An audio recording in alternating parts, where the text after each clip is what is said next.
Good morning, good afternoon, good evening. This is Andrew Turner, founder and host of the G&T Sessions podcast.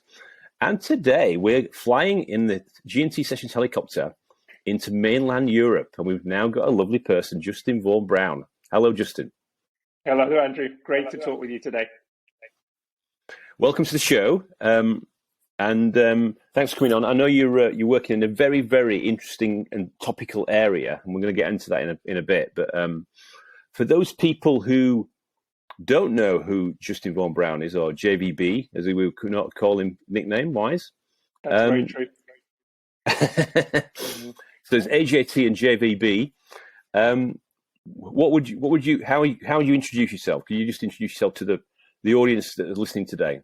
Yeah, sure thing. I'm a technology marketeer, focused for many, many years on multiple different technologies and explaining those to different audiences in a simple, value-driven way that people understand and can appreciate. And I've been very, very honored and happy to build teams over that time as well, and help the whole company and teams be performant, and had a heck of a great time on the way, and hopefully in many years to come. And where are you joining us from today? I'm joining you from Germany. I'm very close to the lovely university town of Heidelberg in Germany, where I've been since 2006. So we'll keep the conversation in English, because my English is still much better than my German. Trust me, Andrew. Raus. Yeah, genau. Yeah, exactly.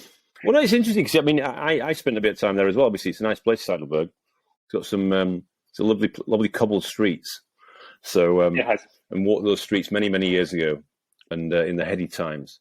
So yeah. I mean, great to have you on the show. So I mean, in terms of, when you said technology and marketing, obviously that's all around us these days, and it's kind of like a critical thing. So I suppose as things have developed in the technology industry, things get more complicated, and I suppose it kind of makes things a bit more of a challenging thing to how do you communicate things that are complex. What would you say about that as a kickoff kind of question? I think it's absolutely true. If we look at, for example, one of the companies I recently worked at AppDynamics, they're all about how you could identify the reasons for an app not performing. If it was a server, network, database, a line of code, etc.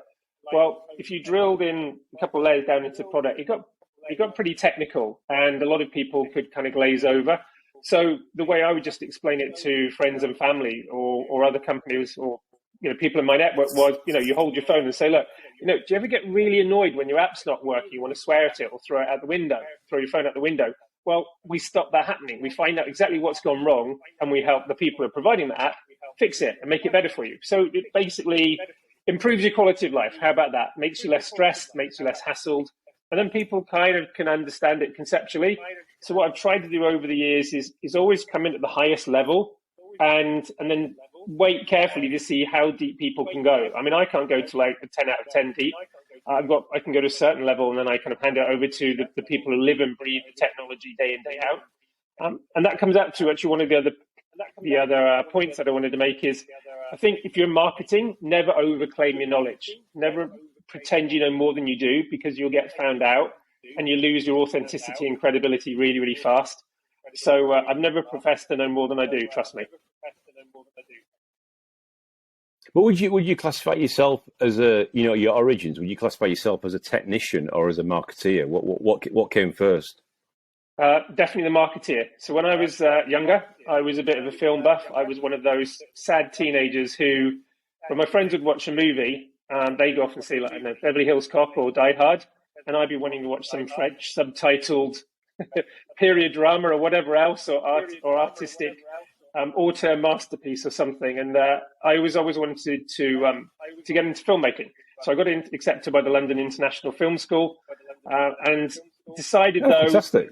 It was great. And in principle, I was really, really keen. But unfortunately, the British film industry at the time wasn't doing that well. They'd had a few successes, but it was pretty dicey at the time. And I played it safe and went to a regular university and did a regular course.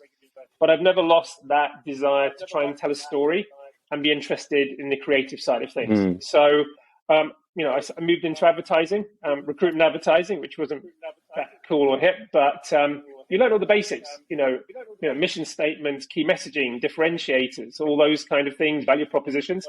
And it gives you all this kind of framework so that when you go into any job, you start asking those challenging questions about which company you're working for.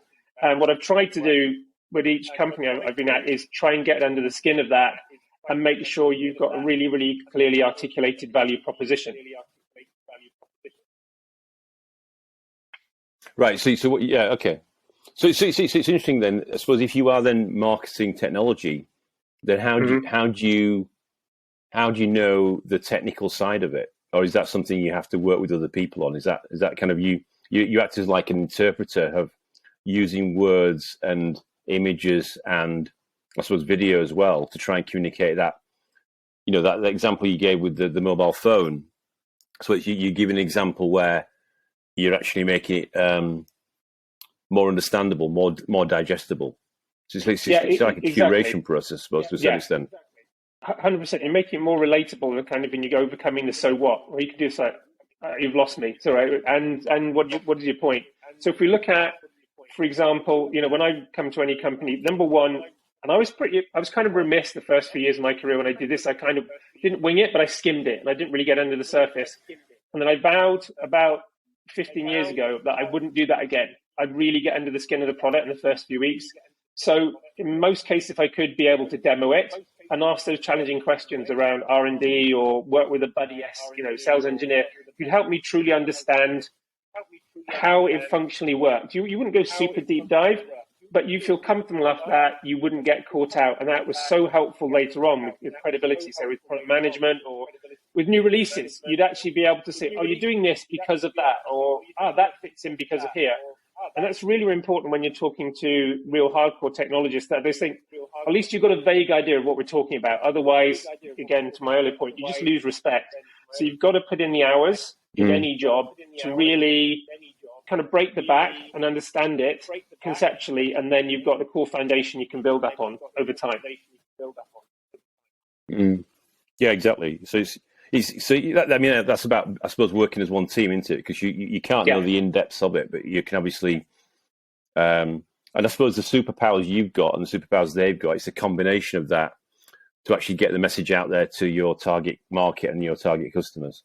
You're absolutely right, Andrew, because one of the things that I've done on multiple occasions is someone make a throwaway comment or make an observation, and I drill into it, and you realize what they've actually shared is some real gold, but maybe you haven't pulled it up to the surface or really utilized it or highlighted it, because maybe someone a couple of years ago agreed the core differentiators and just carried on and never challenged it. So it's one of the important things to do with any messaging or position you've got is be able to adapt it over time based on how it's landing, what people think, what they say.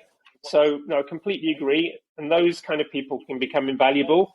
And then they also feel happy because they feel what they shared, well, it's something on the website, or it's had an event, or you're talking about it now. Great. I didn't know you do that. So they feel proud because quite often they're the backroom people. They don't go to shows, they don't go to events. And it's really important to give them, a moment to shine as well and showcase their knowledge too. Yeah, because I suppose the thing is that they worked on things maybe in a darkened room, come up with that genius idea, but it's then it's about that communication. How do you communicate to the market? Because usually most of your customers are not, I don't know, they may not be PhDs or, detailed people, but they're looking at really, I suppose, how is that capability going to help them get some kind of business outcome, some kind of business improvement? And that's how you're linking the technology investment, I suppose, to that. You do, and I completely agree. And I'm also a big fan of analogies because people can relate to those, and then you can just build those into your conversation. You haven't lost them. There's always a moment where you sometimes see people who live and breathe the technology that you can see at some point. I've seen it on booths myself. The person who's come to your booth, their eyes glaze over. You know exactly when. It's probably after about 35 seconds. you suddenly, I've got you, boom, and they fall down a crevasse with their story, and you'll never get out of it. And they're like, "Can I leave now? Can I get my socks? Can I get my stress ball? Can I go, please? Can I pick up my swag? And will you please let me go?" It's kind of desperate. I've got no interest in this. I have no idea what you're talking about. So all of those things. So definitely you have to be very, very careful. And one of the ways of doing that is pausing when you're relaying your story to say, does that make sense? Are you sure? What do you think? Just look for those kind of nods, active listening. Do they get it? So, I mean, obviously, so you must be interested in technology then, because you've obviously been in that for a while. Yeah. And it's so you. I suppose that your utopia then is making films about technology with marketing in it as well. Back to your history. I can dream. Yeah, that'll be my retirement project. Exactly. So no, but it's really interesting you mentioned that. I mean, I kind of fell into technology a bit where I don't know if you've had this, but or your viewers or listeners have had this, but there's certain pivotal times in your career where you meet someone that shares a position or perspective or an insight that can send you a little bit like that movie Sliding Doors, down another route, down another option with your life and your career. And I remember many years ago, I was having a conversation in the back of a London taxi cab late one evening with a friend, and he was a headhunter. And he said he had made two observations. He said, Justin, you've moved around a number of different advertising agencies. He said, and you've never quite found your niche. You need to become, stop being a jack of all trades and be a master of one. Focus on one industry. And what was interesting was that he was working in the oil and gas industry. He said, in an example, so take where I work, you could be functionally doing the same thing. And he took the example of, say, at the time, a PA, an office administrator or an admin assistant. So that person functionally can do the same thing working for a major, supermarket retailer at the headquarters, or they could be working in an oil and gas company. That person working in an oil and gas company will probably earn 20 to 30% more. Not because they're functionally doing anything different at all. They're just working in industry that pays higher. They're as simple as that. And he said, so which industries are paying better and also, more innovative and more, don't have a rigid hierarchy where you're waiting for someone to retire to take the next rung up. And I looked at tech, and that's true. So after that, I decided to focus on tech, work for a tech agency, moved to a tech company, to Microsoft, and the rest, they say, is history. But if it wasn't for that conversation, I might have done something else.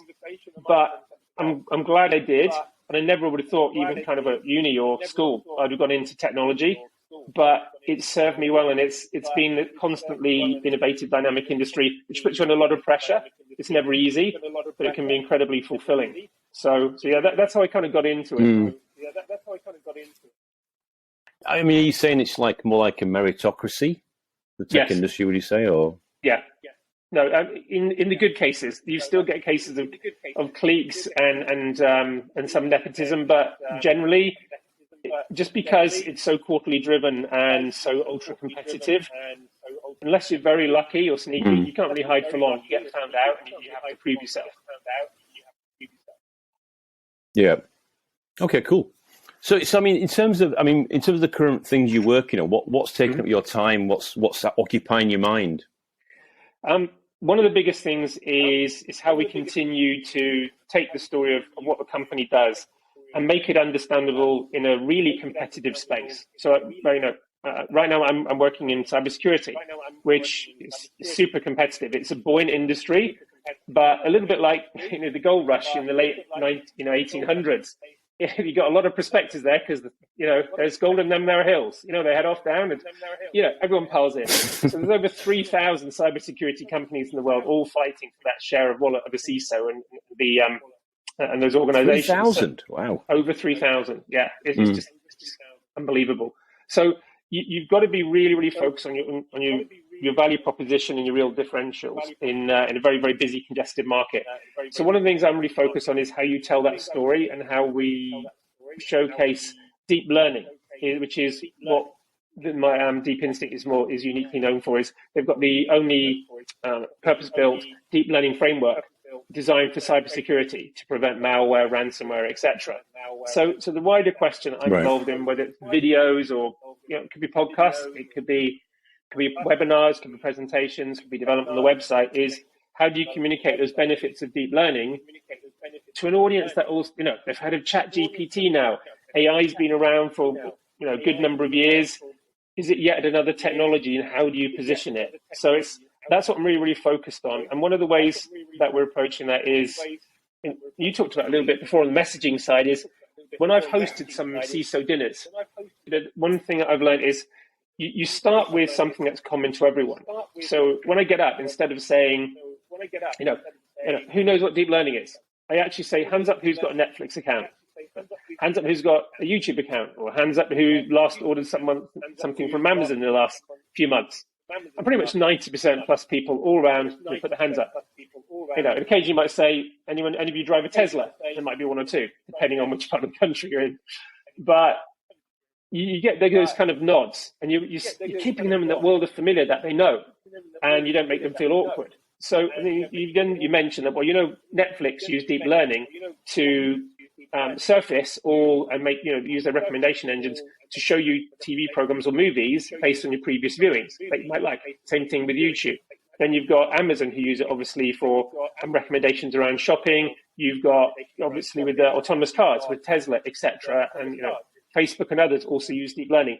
So you say you've got this incredibly innovative technology that's now being put to work in the area of cybersecurity. So you can take them on a journey. So that's one of the things I'm doing, is making it understandable and not scaring people off. That they don't have to be PhD scientists or be able to lecture on deep learning. That said, we have had some prospects and some partners who, boy, they really want to go toe-to-toe.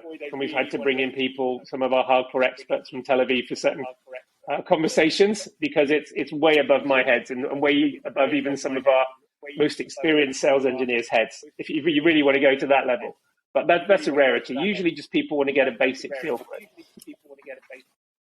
It's interesting, though, in that analogy that you're actually using, obviously very, very successful, well-established companies as a kind of, I suppose the implication of what you just said is that your business becomes the Netflix, the Tesla of cybersecurity.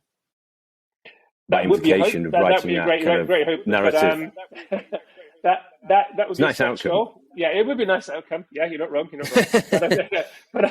But I think one of the things that we're trying to do is to show that these companies are known for innovating. So, and what Deep Instinct is doing here is being innovative. And it comes on to a wider question, is generally, I think, for anyone listening, is how you introduce innovation and get beyond those early adopters and those to the mass market, the mainstream, and then feel that this is the norm. I mean, we've all seen this. We saw when Apple introduced the iPhone, it became, only either people with fat wallets or really good contacts would get them initially, and then bit by bit, when it became iPhone 2, 3, 4, 5, and then it became, everyone's got one. Yeah, so what? And it just became the norm. So, it's been an interesting journey there.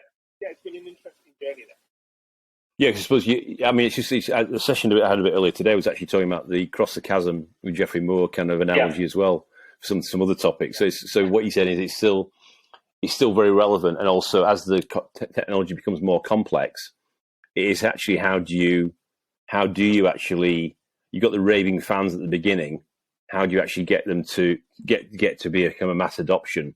I suppose it still goes through those kind of adoption cycles, which takes time. So having marketing, and I know that you look after PR as well. I mean, which is something I wanted to touch on as well now. Is you? I mean, obviously you're in that role, but do you think it's becoming more critical, marketing in a tech company, or less important? Yeah, I think it is, even now in what everyone's terming is a potential recession. There's a danger that you can cut marketing activities to the point where it becomes a vicious cycle. So you cut down the marketing. Maybe it's paid social. Maybe it's I don't know. It could be paid search, etc. But then suddenly less leads are coming in, and sales say, "Well, hang on a second, what's happening with marketing?" And then they get demotivated, and then the pipe drops, and then it just goes down. Like, you always seem to be more conscious where budgets are more limited and just use it more smartly. I think that's absolutely true. I think one of the things that's really happened over the last 15 years that I've seen is there's a lot more forensics around how marketing is performed. Instead of, the event went well. Okay, how many leads? Maybe a couple hundred, no idea. Now you've got, these nurture programs, marketing qualified leads. The instrumentation. Yes, the instrumentation of marketing. Yeah, it means there's no hiding place on either side. There's no hiding place for sales to say, well, we didn't get the lead, we don't have many leads. And there's no hiding place for marketing either, because they can't say, well, these are amazing leads, really, or we generated this, or it's put a lot more science into it, and to your point, and data governance, 100%. Yeah, it's a different beast now, and I think that's come much more to the fore instead of, I cast in my mind back to my agency days where someone would go with a big idea, and then like the execution, how it actually worked, and metrics just fell away. They kind of, it's like people getting excited about making a movie, and then who cares if anyone ever watched it? It's just, we had the glitzy premiere and the red carpet, and did anyone actually see it? Did anyone like it? Will you make a sequel? Whatever. It was a nice after show party. Who cares? So it's a just different world, I think. I mean, in terms of marketing now, there's that thing about, for example, in a B2B software business, you've got this thing about pipeline coverage and the multiples of pipeline coverage you have for the sales budget and the sales target. Any view on that? Do you think that topic's evolved in marketing as well? Because it's, to my mind, it's been a raging debate between marketing and sales. How do you get that alignment between marketing and sales? I agree. I've seen different examples where I think, as a general industry rule of thumb, you don't want anything less than 3x pipe coverage. Ideally, it would be good to get to 5 to 6. What I do believe, though, is that it kind of hides a little bit of the nuances here, which is you can have really good pipeline coverage, but if your pipe isn't progressing, and you find that you've got a very aged opportunity, as we all know, time kills all deals, and that's the problem. It's not just you've got a pipe there. So, well, how old is it? Honestly, if you've got an opportunity that's been sitting there for 6 months, and the last contact with the prospect was over 3 months ago, I wouldn't hold out much hope. I'd kind of just go in and kind of qualify it in or out, and that's one of the problems. I think for sure is that the coverage is not just the leads; it's how you progress it and that engagement. It's the quality. It's the quality of the pipeline 100%. As well. Yeah, the quality and the activity. 100%. Yeah, completely agree. Yeah. So I mean, just to pick up on PR, to know that PR is part of your mandate as well. Is sure. Has that evolved in the last 10, 20 years? Do you think in the technology industry? What's your perspective on that? I think it's evolved massively. I think it's become more demanding on agencies and anyone managing PR. So it's under much more scrutiny in terms of, well, what's the impact on ROI, which has always been a raging debate with PR agencies. So even where sales have challenged, well, why are you spending all this on PR? And then you turn it off, and then, oh my God, what happened with the PR? No one's talking about us. No one's seen us, So one of the things that I've seen in one of my previous roles is how you take that press coverage and you turn it into something that actually helps sales rather than just it appeared. So, every week, share press coverage. The moment something launches, then, spin up a top and tail. Like we've been featured in this publication.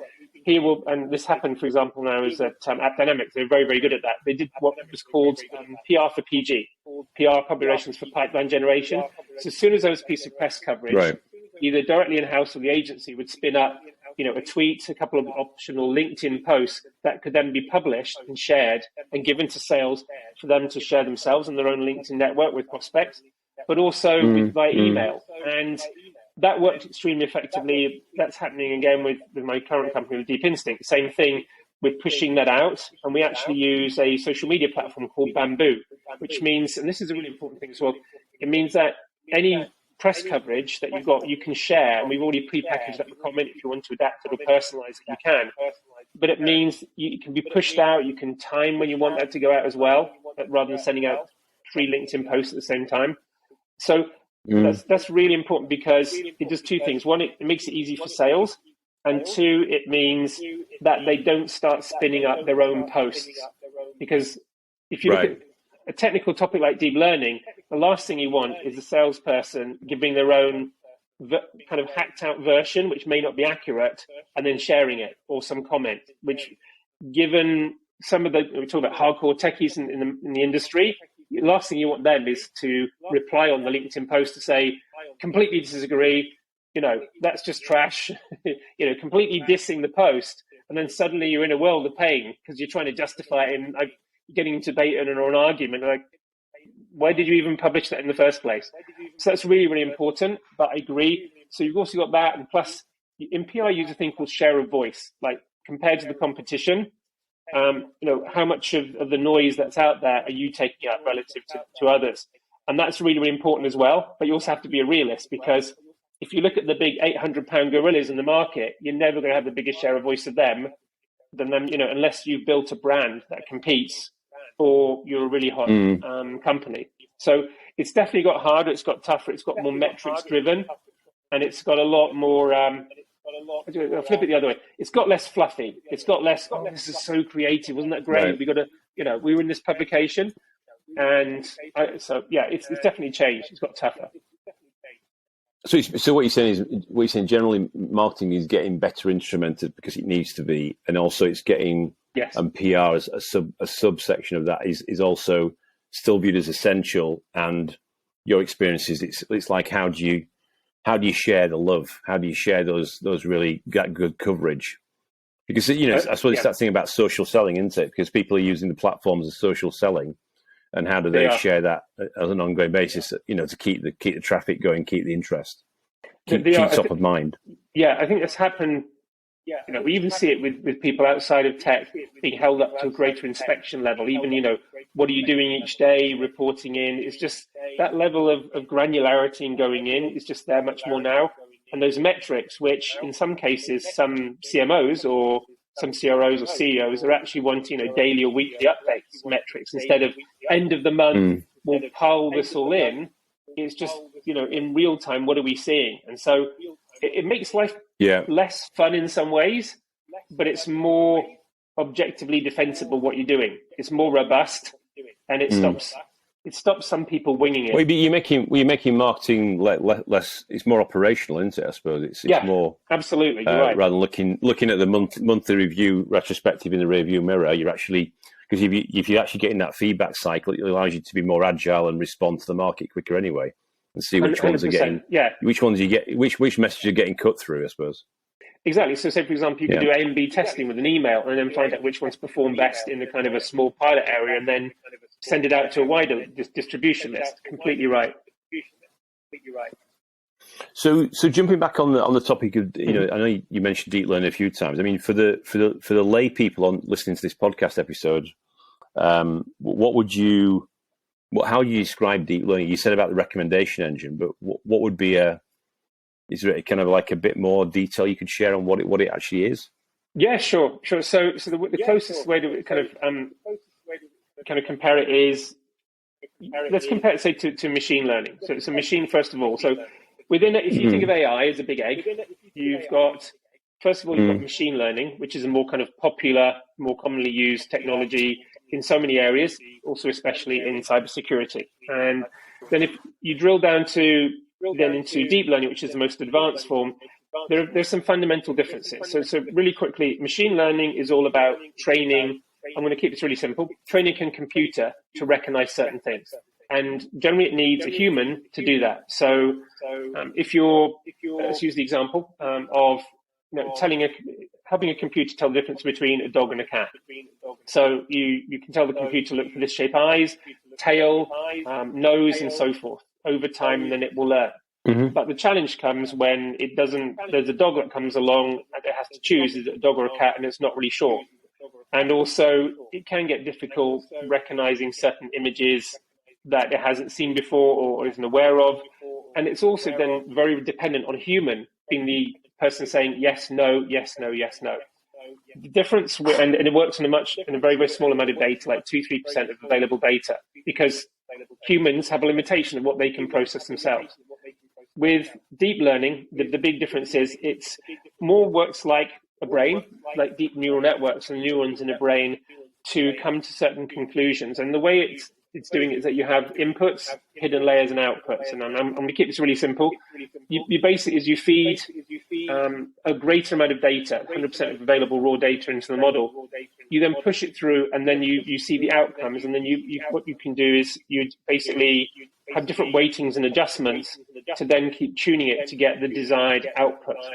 And the big difference is although deep learning requires more GPUs and CPUs, more kind of supercomputers and high computing power, it requires some very advanced data scientists to do this, and it takes a lot longer to set up the models. Once it's running and performant, it's more accurate. So so machine learning will get you to a certain level faster and more easily in a way. And I would probably analogize it the same. There's difference between getting a big cruise liner out of the harbour and a speedboat. Well, speedboat will get out of the harbour faster, but it won't get you as far, and it won't take as many people. It's probably a lousy analogy. Right. But the cruise liner will take longer to build as well. That's quite a good one, I think. That's quite a good one. But it will just make sure it's not called the Titanic, okay? So that's essentially the difference is the way deep learning doesn't involve humans and what's called feature engineering, all those things. So it hasn't been used much primarily before. You haven't heard of it. It's been around for a long time, longer than you think, good 30, 40 years, the concept. But because there hasn't been cloud computing, there hasn't been supercomputing capability processing, it's just been simply unaffordable. And that's why there aren't you couldn't actually process the data sets. No, exactly. You couldn't process the data sets in reasonable enough time. Yeah, right. Okay. Exactly. So the big thing is with deep learning now is looking at how it's been adopted and used in different areas. Like I said, like the Netflix of this world, Facebook's, Amazon, and Google it, and so forth. That's a really exciting thing. And I think, when we look ahead, we've seen all this noise now about Chat GPT and the implications that has is, where is this going in the future? Are we just scratching the surface of what AI can do now? And it's kind of exciting and scary at the same time. Well, I mean, it's implying that.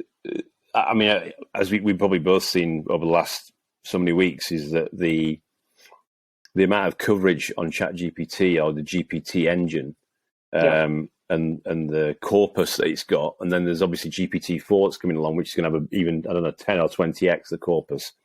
So, and I see that there's been a lot of discussion about the jobs it impacts, the tasks you can get it to do automatically, the future of work, etc., etc. It's been quite amazing, and actually, it seems to be like a light bulb moment for a number of people. Actually, where they're seeing the grouping this into this AI topic area, and seeing is it actually now broken into the mainstream. So I don't know if you've got the same view of it, but it's just fascinating to see. It's been like wildfire. It's been like lighting the blue touch paper, and it's like it's quite incredible. I completely agree with you. And you were mentioning crossing the chasm, and I think I'm wondering if this is that key inflection point or crossing the Rubicon moment where people who traditionally wouldn't talk about AI are suddenly playing and thinking and ideating around what they could do and sharing this. And it feels like 90% of the reactions are, oh my God, you can do this. Oh my God, you can do that. Can you see this? This is scarily accurate. And then you've got maybe 10% saying, oh, but it's rubbish at that. It's rubbish at this. I mean, we've seen, I think it was one MBA course or exam that Chat GPT passed recently, which was just, Wharton MBA or something. That's it, Wharton MBA, yeah. So just staggering. So I think this is only the start now, is where is this going to go? And it does raise the question in 5, 10, 20 years' time, what will humans do as jobs? What will they functionally deliver, and what value will they provide? And I'm old enough to remember, the world of the fax machine and the introduction of the mobile phone generally. But people have. What is interesting is it comes back to this the quote by that futurologist William Gibson when he said, the future is already here. It's just not very evenly distributed. And I think that's absolutely spot on. I mean, you go back to 1960s. Some people had phones in cars. The police and very rich people, they did have them. I think it's even in a James Bond movie. I won't name the one, but I think there is one. But the point is, they have been around conceptually. They just haven't been adopted by the mainstream. And now what we're seeing potentially with Chat GPT is you've opened Pandora's box. What's going to happen with this? And where is it going to go? Well, it's like the other. And also what I think hats off to them for doing it, because it's actually. I don't know. I've got a perspective on Microsoft have piled in there and given them, I don't know, a certain valuation and given them a certain amount of, commercial support. But because some of me actually says keep some of these innovations independent and not to be, try and create other businesses that are not, intrinsically linked to the usual suspects. Kind of open source. That's always a commercial. Yeah. Well, yeah, I mean, that's what he's saying. Don't. I mean, it's always a commercial decision, but don't jump in bed, so to speak, with the usual suspects all the time. That's what you have to kind of exist in the ecosystem and work out what's the best way of planning their growth strategy. But that seemed to happen very, very quickly after it all kind of broke. The news broke about this being available, I suppose. So you can see it from from both perspectives. It did. It'd be interesting to have this conversation in a year's time, Andrew, and see where that was going. Yeah. But I think it's great. I think the issue is, to your point, is it's that thing. It's really amplified that piece about the future of work, because people are then the doomsday merchants are saying, okay, it's going to effectively eradicate these types of role, but then it's also creating new roles as well. And it's also that thing about who's got the bravery and the mindset to start shaping that new economy and that new types of organization. But I've used it a few times, and incredible feedback. It's incredibly fast and incredibly deep, so to speak, in its response as well. I know that it's obviously got some flaws in it. Somebody said to me this week that writing long form blog posts, it does tend to fall off a little bit in accuracy and content detail. But I think it's a boon, as I would call it, a boon. It's a leg up. So it's good to see something that's actually. So I mean, I suppose jumping back to your because we could talk about Chat GPT for the whole episode, but in terms of your personal story, I know you touched on it a bit earlier about how you kind of started to want to be the Martin Scorsese of the UK, or whatever you want to call it, or the George Lucas, but then never say never. And then obviously you kind of switched through the marketing side into technology marketing. I mean, in terms of that, what would you say were your peaks and your valleys? What have you any peaks and valleys you'd like to share around that people would, and what have you kind of taken away from those experiences? Sure. So let's get the peaks of the valleys rather out of the way first. So I think if I look at a time in my career, actually, when I moved, even when I was on the agency side and then moved to Microsoft, I think my value where I was least productive, and it's probably indicative of how I was at that age. You say, what would you say to your younger self? Is I wasn't as focused as I should have been, and I was more looking kind of day to day on the surface. I was worrying about surface things, both on the work and personal side, when I should have been looking at more medium to long term impact and having a strategy and being able to look at a wider picture, look at the people I was working with, for example, understanding the motivations, the political and organizational structure of the company, how I fitted in, and same thing with a couple of roles after that. Is I didn't really kind of sit back and understand and think and analyze that and have a game plan.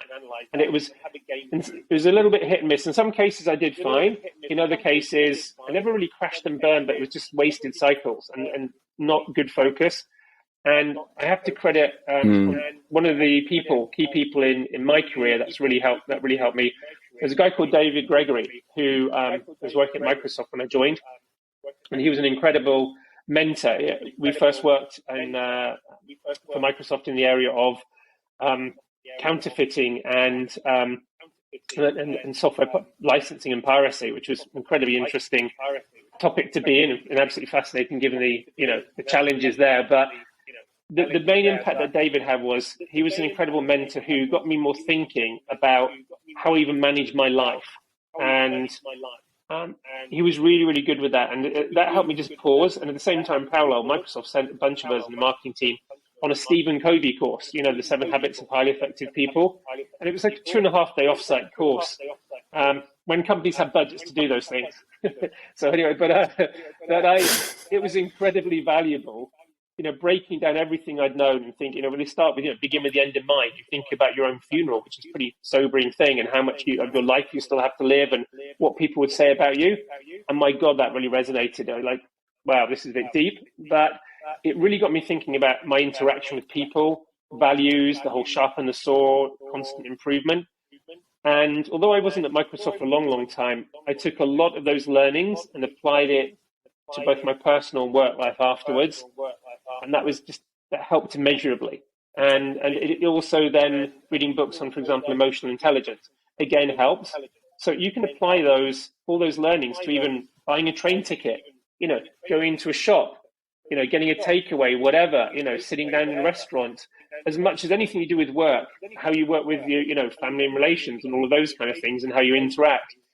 It teaches you a lot in terms of your human reaction, how you process things, how you view a situation, avoiding confirmation bias, avoiding surrounding yourself with an echo chamber and challenging your own thinking. All of those things, just incredibly valuable life skills that unfortunately they never teach you at school. They're more worried about your algebra, But yeah, it's been an interesting journey. Then we go to on the highs, I think, or the kind of peaks is more around building really, really productive teams and that sense of pulling together. More recently, for example, look at AppDynamics. We had some incredible tours and events that we ran in different places from Dubai across London. Massively hard work, huge energy, 14, 15-hour days maybe. But my God, the high when it's all finished and you have your celebratory kind of wind down and you see all the buzz from the partners and the prospects and exhibitors, just everyone. That's a buzz. And also I love presenting. So I presented in a number of countries around the world, from Hong Kong to Sao Paulo to Johannesburg. And there's nothing beats the buzz of walking off the stage with some applause or feeling you've got a laugh and a smile or a nod, an agreement. That can come a little bit kind of addictive. And honestly, I'd rather present in front of 600 people than in front of 2 people on a webinar, because you're not getting any reaction. You don't see their faces. That's really hard. I think for me, I'm not a natural thespian or anything else. I'm not that much of an extrovert, but you want to get some reaction. You want to see if what you're saying is resonating. So give me one of those, or hosting a dinner anytime. So dry ice and disco balls, that's what you want, basically. Loving it. A big stage. Loving it. Bring it on. You come on to Back in Black. It's like an AC/DC opening or something like that. Exactly. So in terms of your choppy water, or any kind of like any valleys that you've had, any thoughts around that? Yeah, I think I've learned a few things, and I think one of those is, and something for anyone who's listening is, I wish I'd spent more time thinking about what are you going to do in the day ahead, what are you going to do this week, what's your goal for the next couple of months, what's your big goals for the year. So every year now I have a work, personal, fitness or health goal that you want to try and achieve, and maybe not always achieve them for the end of the year. But have some kind of North Stars that you're following. Otherwise, you're just getting up, you're doing your work, whether it's at home or you travel anywhere, and you go back, you eat, you sleep, and then rinse, repeat again. It's just, it's so easy to some degree sleepwalk through so much of your life because you never really thought. And you know what you're thinking about is, I want to check the news, I want to look at TikTok, I want to go on Facebook, I want to do this. Is that what's really important? Or you want to read about other people's lives and worry about how your life is progressing and what you want to achieve? Don't live your life vicariously or by proxy, just watching others. So that's one of the big things I definitely learned, is spend more time thinking about it. And it doesn't need, soulful walks on the beach or forest, although it's nice to get out and get some fresh air. But it just needs even that 10 minutes of I think the word here, Andrew, is just introspection. is just spend that time just thinking. I read somewhere, actually, it was a LinkedIn post, someone said, try sitting down, telling someone sit down for 5 minutes on a chair and say nothing. Just keep absolutely still. And it's amazing what it does mentally to that person, what it creates in them. So that one of the big things I would think from a value. So what you're saying, are you yeah, I mean, are you kind of saying that you felt until you had that realization that you were falling into the trap of doing some of those things, and you needed to change the way you 100%, lived your life? 100%. Right. There was a lot of frenetic activity, and I remember a very good friend of mine, kind of close to that time, bought me this book, In Praise of Slow. Because I would always be the person walking around the office really fast, and people try and keep up with me. It's like, can you just slow down? It's just go. And I've tried to now temper or throttle a little bit like this fast German cars. Like those Audi S classes. They're all limited. I need to limit myself and slow down maybe 20% and spend that time and invest a little bit more in the focus. And I hope now I've calibrated and I've limited myself, so to speak. So it's less frenetic speed and more thought applied. I mean, it wasn't always misguided, but I burnt lots of cycles and just focus. Yeah. So that's probably the biggest learning. Okay. That's great. That's good. That's a really good one to share. Thank you. So, I mean, in terms of you mentioned some of the stuff you're working on in using your time and what's in your mind. What are your kind of hopes and dreams for what you're working on? Is there anything you're thinking of that you want to share today about that? What does the future look like? I think it's continuing, hopefully, this push and evangelizing a better way for people and organizations to protect themselves from the impact of ransomware and other malware. We've seen the impact of that. I mean, I always think it's big companies, but you can also have, smaller organizations. You can have patients in hospitals. You can have schools, for example. Over the past couple of months, the school in the US, I think that was hacked. It's the human impact and disruption. Already people are challenged in a world that's just surviving, still a global pandemic, military conflicts around the world, a recession, all of those things. And then in comes someone and basically steals all your patient records or publishes, sensitive information on the dark web. And it's that disruption to, just an everyday person's life, if that can be reduced and de-risked and people can operate and survive and thrive in a digital world securely, safely, all of those things.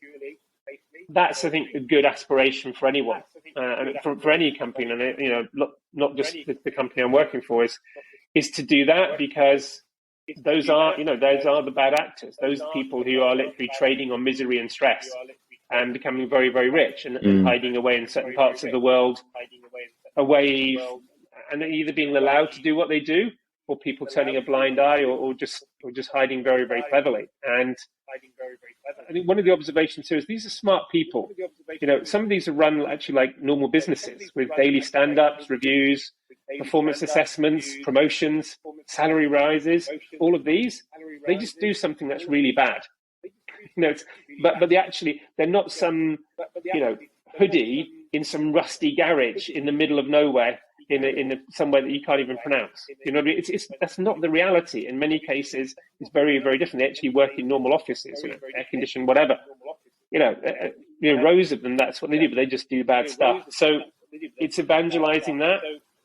I think that's definitely a goal. But I think more widely, I think when you kind of touching a little bit, Andrew, in the future, I think one of the things that's going to be really interesting now we see with the rise of Chat GPT and other innovations is how is the world going to be in 5, 10, 15 years time? And I think what we're going to see, for me, is the big word is fluidity.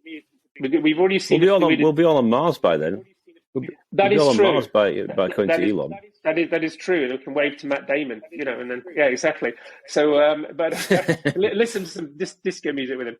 So I think the big thing is, we've seen with the pandemic, suddenly people are working all over the world, massively distributed, and they can if the employers allow them to do it. And guess what? The world didn't collapse. you could work remotely. I don't think everyone can work remotely perfectly, but in a lot of cases they can. And people are being, actually not, we're 80% as performant. It's not a complete disaster, or in some cases just as performant. But the other one is people, I think, are becoming more fluid in terms of what they see as a gig or a job. Do I do this for a bit? Do I do that? I live in a country in Germany where you have to have so many certificates, or known as Urkunders. You have to be formally trained on this kind of thing. So, for example, if you're a plumber, electrician, a builder, I mean, it's really good. It's really rigorous that you have to go through a set training course. And in a lot of cases, you can't hop and change and go into another career easily because you need that formal certification. What is happening now, I think, is that people are looking at career shifts or job shifts based on, their money requirements or salary requirements. How much they actually need their income. Do I need a really high paid job for a bit or not? Where can I be based? How many hours I want to work? Do I have children I need to care for? All of those things. And I think what we're also seeing is that kind of blending is people switch and move. The big challenge for the world, I think, in the future is how, you and I and the people listening to this, in a way, we're digitally rich. We've got all our connection, we've got internet, we've got connectivity, we've got our tablets, our phones, our laptops, whatever, all of those things, our smart, our watches. What happens to the billions of people around the world who have very, very limited internet access, limited use of technology? How do you introduce that and start up-leveling the people who are digitally disenfranchised? How do you kind of start leveling that out? Because otherwise, this sense of like them and us and those disparities, it's not just a financial disparity, it's becoming this digital. And then as a result, then it's making it even harder for a world to kind of operate as one. So I'm getting a little bit John Lennon and kind of, peace and love and Zen and all that stuff. But you know where I'm going. I think it's going to be interesting because, when I looked on LinkedIn or the people, you and I talk to, everyone lives in that kind of tech bubble because you're just so used to it. And then you step outside and you travel around the world, and you travel a lot more than me, Andrew. You see a world that's very different. It's not everyone using the highest level of tech around the world. It's very blended. Yeah. Yeah, I mean, there's a guest I'm going to be bringing on the show hopefully soon, and she's working on exactly that problem, that gap, about people not having, the same connectivity to the world, and it's quite incredible when you look at the stats. There's still a long way to go, and especially in certain land masses, obviously less developed than other ones. So keep tuned in for a future episode. And that's what I'm definitely going to be joining to that one. 100%, yeah, for sure. Yeah, definitely. So I mean, I suppose to try and bring our episode to close today. One of the things I was just going to ask you about was what are you most grateful for in your life so far? What am I most grateful for? I think family and friends, the people. 100%. Those are invaluable, and those are the most important things. Touch wood, health, and I think the opportunities that I've been given. I've been exposed to working and living in another country for the last 15, 16 years, to another culture. I'm still baby steps with the language, but I can get by, in German, which I never thought I would be. And I think those opportunities to be able to meet, fascinating people like yourself, Andrew, and never be bored. I think that's the best thing of all. It's true. What you do is amazing.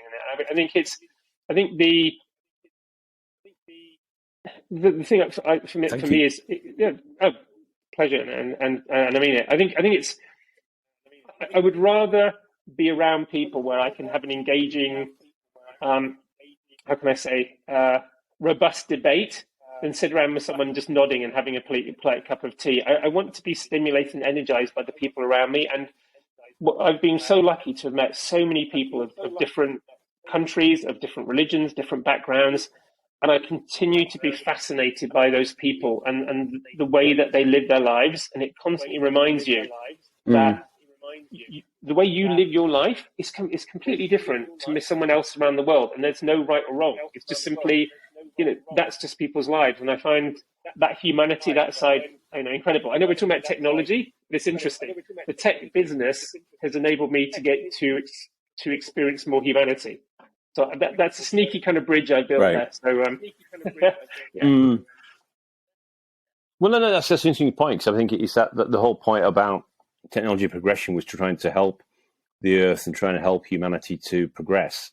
But then I suppose that as we've seen more recently, it's like, how do you make sure I'm not saying it keeps under control, but it's used appropriately, and it doesn't get to become a monster. Yeah, does it become something that's not beneficial for the humankind?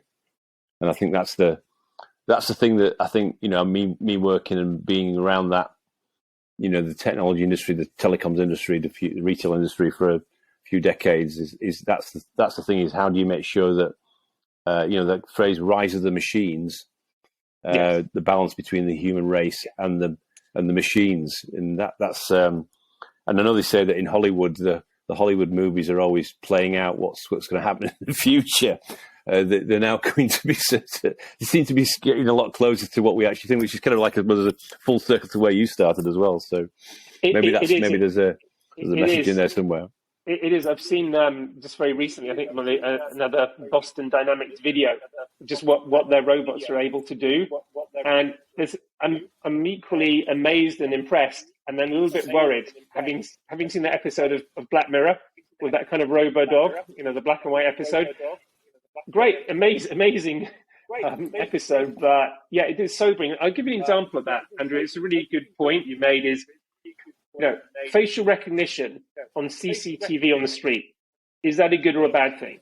And it's really down to how it's applied, because is it something that can be used for mass surveillance of citizens and tracking them and their behavior, or does it provide essential safeguards to vulnerable people walking home at night, and also help track any potential, heaven forbid, attackers, and follow those up using facial recognition to identify and arrest them? The technology is the same. It's just how you're using it and applying it. Exactly. Yeah, I suppose my other final question, I suppose, is about if you're going to share some pearls of wisdom, some things that you would like to talk to our audience, what would be some of the top 3 things that you would want to share, based on your travels to date, your journey to date? Yeah, absolutely. So I think the first one, I've mentioned a few times, just spend time more thinking, more introspection. Just take those 5 minutes out. And for anyone listening, I challenge them, as I should have done with my younger self. How often do you actually do that? When's the last time you've been spent 10, 15 minutes just thinking about anything to some degree or a topic? What we tend to do as humans, I think, is when we have something seismic in our lives, whether it's a relationship change or a job loss, heaven forbid, or anything, and so forth, then we overthink it. We spend so much time obsessing on it and sharing and spinning cycles, but then nothing. It's like these massive peaks and then nothing in between, and then another massive peak where it should be a little bit more moderated, perhaps. So that's one. I think the second one, like I mentioned before, is set some goals. For anyone listening, what are your goals, for this month, this year? Like health, personal, financial, job, anything. If you don't have any goals, what are you working to? What does good in your life look like? I mean, and it doesn't mean you need to wake up every morning and do 100 press-ups and run 5 kilometers or. But you could do if you want. You could indeed. There's not a bad thing, but it's but whatever it is, set those achievable goals. Be working towards something. And the last one is, I'm a big fan of some of what that ex-Navy SEAL Commando Jocko Willink has said around the adoption and use and the importance, and I've mentioned this to teams I've led as well, is discipline. I mean, he says discipline is what will get you up every morning. It's not motivation. Motivation comes and goes, ebbs and flows depending on how you feel. Discipline. Yeah, discipline equals freedom, as he said. That's it. You've read it as well, yeah. And he's yeah, definitely, yeah. He's 100% right, and there are so many times I think people set themselves up, no, it's okay, I'll break. And that people's willpower is very, very flimsy. Malleable. It is malleable, absolutely. And my last observation is, and this is less a tip than a general observation, is I think the average in life isn't that high. Most people don't try really hard to do anything. A lot of people accept quite good or okay or it's all right. They never really push themselves. And I'm not saying everyone has to, aim to be a CEO of some global enterprise or a billionaire. That's not what I mean. What I mean is set out to achieve something new in your life and then pursue it and retain a focus rather than dissipating it. And, you're heading on your destination. Oh, look at those flowers. What was that over there? Oh, that's interesting. And then you diverse and you wonder, and then you look and suddenly you're 80 years old and you can't do it because the time's gone. Is really stay focused. And same thing when it comes to standing out. There's so many times when nothing gives me more pleasure when I interview someone and they've done the homework on the company I'm working for. They've done homework on the role. They come with the examples of what they've done. They come with energy and positivity, and it's a joy. And then others who literally, this is the scary thing. It's happening less now. But when there's a boom about a year ago, Andrew. It's still the height of the tech boom. It's really everyone was hiring like crazy. You'd be interviewing people who barely had looked at your website for 30 seconds. And they'd spend more time choosing their car or their ice cream or which coffee they're having that day than actually their next career move. And I just found that just staggering. So just people who do the homework, invest, do the slog, and it'll pay off. Hopefully that helps. Do the work. Put the hours in. Do the disciplined work. Yeah, exactly. Fantastic. Well, that's a good way to finish this episode. I mean, it's always nice to meet an international man of mystery. But now, obviously, now everybody knows a bit more about you're not a man of mystery anymore. I'm not expecting you to do any Austin Powers dancing now or anything like that. I had to go with the black polo neck, which is turtleneck rather. Oh dear, yeah. Yeah, you like the Steve Jobs of Germany. Is that what it is? Steve Jobs of Heidelberg. Yeah, exactly. I've walked into that one. So, thank you very much for coming on the show. That was Justin Vaughan-Brown, currently a technology marketing guru with all his superpowers, doing product marketing and PR for a lovely company called Deep Instinct. And thank you for joining the show. And My pleasure. That was Andrew Turner, founder and host of the G&T Sessions podcast. Have a lovely day and see you soon. Ciao, ciao.